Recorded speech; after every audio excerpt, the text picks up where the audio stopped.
If someone insults you, pause for a second and look at them, and say, "Are you okay?" Works every time. Psychology tricks that 95% of people learn too late.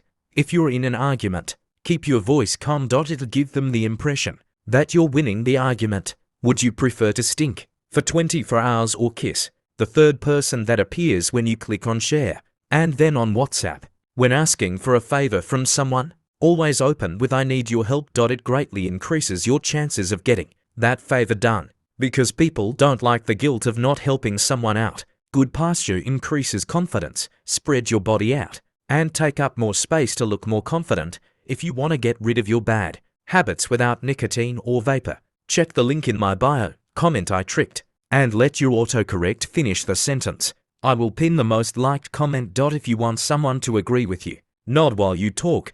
This gets the other person to nod too, and they begin to subconsciously think they agree with you. If you think someone is lying, look at their eyes and don't say anything.